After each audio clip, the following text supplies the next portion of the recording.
Hey, what's up? I'm Guy. I'm John. You're on our YouTube channel. We're glad you're here. Subscribe to the channel and like the video. Check out our podcast also below in the description. We talk a lot of this thing called the NFL football. Subscribe. Did the tight end market get reset? George Kittle signs his contract, John. It's for $40 million guaranteed, $75 million overall with an $18 million signing bonus. And Travis Kelce apparently was just waiting by with a pen in the holster because he immediately signs a new contract for himself. $28 million in new guaranteed money for Travis Kelce, who's sneaky on his third contract now or will be soon. Incredible. He's made a lot of money, Guy. A lot of money. Austin Hooper, remember, had been the highest paid tight end at $22 million in guaranteed dollars. And the average, the highest average per year for a tight end, I think, was slightly under $11 million. Hunter Henry on the franchise tag. So now Kittle and Kelce are in that $15 million range, which I think, with Gronk being a big unknown, it's a clear top tier, right? Kelce and Kittle. Yeah. Kelce's been doing it a little bit longer, more probably of a true pass catching player. I mean, they depend on him in the passing game. To me, he has a lot of parallels to a former Chiefs tight end in Tony Gonzalez. An elite, he's a receiver, but he's a tight end, you know? Where Kittle, the total package, a little more Gronky. Listen, I don't think you can go wrong with either, right? The two best teams last year in the league had one had the other. Kelce's been doing it a little bit longer as a pass catcher. Kittle, is easily given. I think some of the best blockers historically have just been blockers, and then you bring in the other guy to catch. That's not the case with Kittle. He's an elite pass catcher too when they do ask him. Now, because of their offense and they run the ball, he's asked to do a lot of blocking, and he should. But it's really a big day for the NFL in terms of the market for those two guys. But what do those two guys have in common with most of the rest of the league at tight end?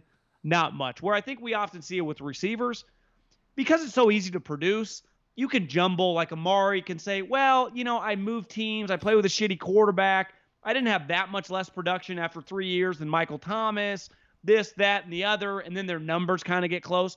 It's going to be a lot different with tight ends because their numbers they were the lowest paid.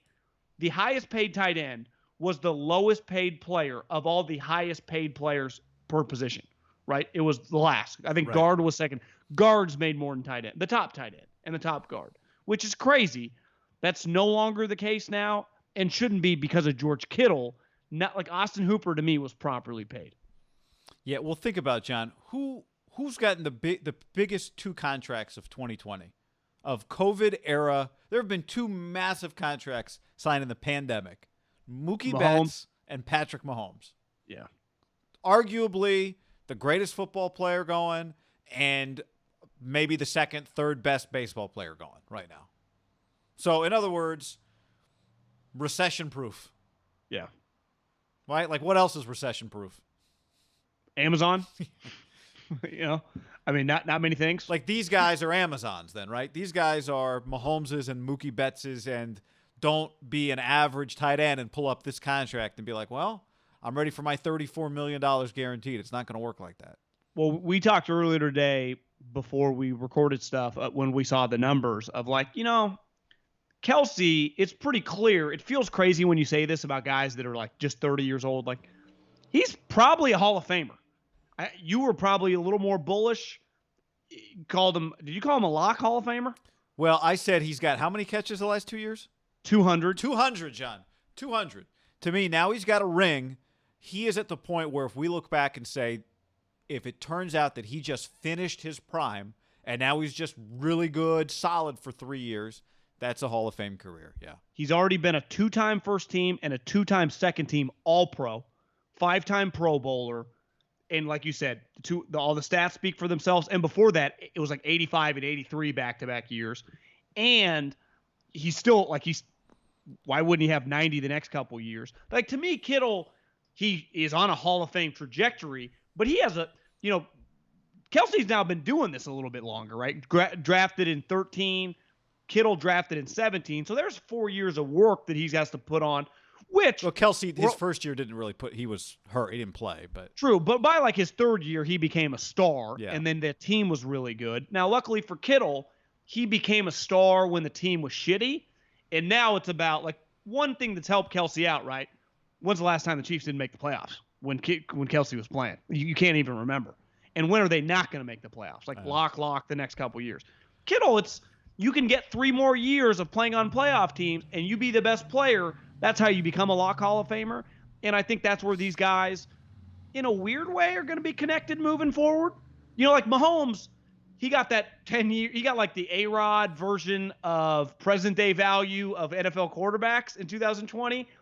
Where like Kittle and Kelce, and who else is Mahomes is, like he doesn't have anything in common with these other guys. Like Lamar Jackson, he won an MVP too. Yeah, he's lost twice in the playoffs at home as the favorite. Deshaun Watson, yeah, still got a long way to go. And I like those two guys. Where Kittle and Kelce are like the best players, clearly all pro guys, ass kickers.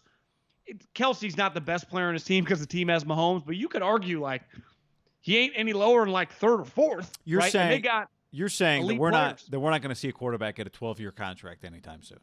No, right? but I don't think we're going to see tight ends be taken care of like these two guys. Right, which is out. That means they did not reset the market. They just bought. There's 2 really expensive houses way up there on the hill. That's where they live. All the other tight ends are still living with all the right guards. I'd say the Niners were kind of backed up into a corner. It was going into his last year of his deal. He's been so underpaid. Like they did kind of have some urgency to get something done. They're trying to win a Super Bowl this year. The Chiefs were like, we love this guy. He's a badass. He's got 2 years left. He earned it. Boom. Right. Where does your boy Brett Veach get all this cap space? I don't know. They feel like the Rams like 3 years ago, but they're actually doing it with good players. It was like, why are you giving Todd Gurley? That's kind of risky. Yeah. Jared Goff. Like they're doing it with like, would every team in the league want Chris Jones, Travis Kelce, and Patrick Mahomes? It's always like, well, just wait. They won't be able to keep all these guys. They did it. I saw someone tweet like, I thought like 3 months ago the Chiefs didn't even have that much cap space. How'd they pull this off? It is the great part about the NFL, and I think this is a huge reason we talk about all the time. Like the best players, and these guys like Kelce and Kittle are stars. Obviously, Mahomes is the star of the league. If the team wants to keep him, they just get it done. And whether these next tight end, I don't even know who's the best young tight end. Like Hawkinson and Fant and some of these, like they got a long way to go to even be sniff the conversation of these guys.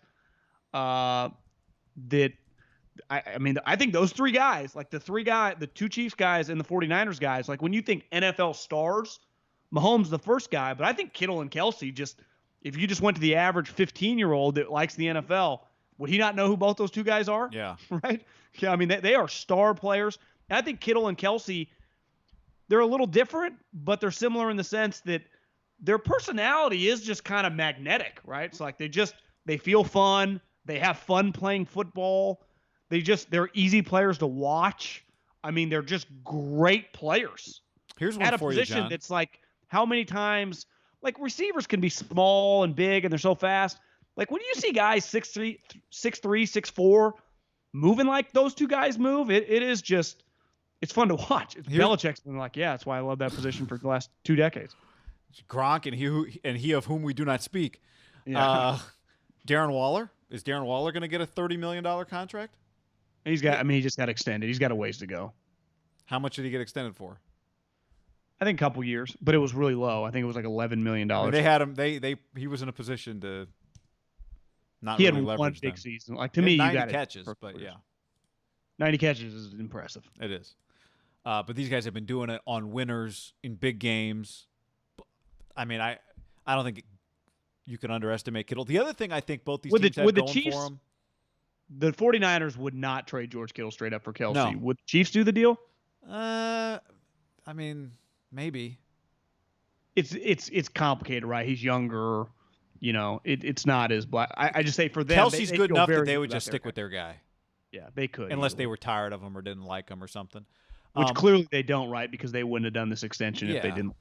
I think the other thing both these teams have going for them is your dollar is so much more valuable when you know how to use it properly, right? Like we've talked about having a car with a pro engine in it. If you don't drive it in races, it's a waste of an engine. Like when you have Kyle Shanahan and Andy Reid calling your plays, you're just bound to get your money's worth out of these guys, right? Yep.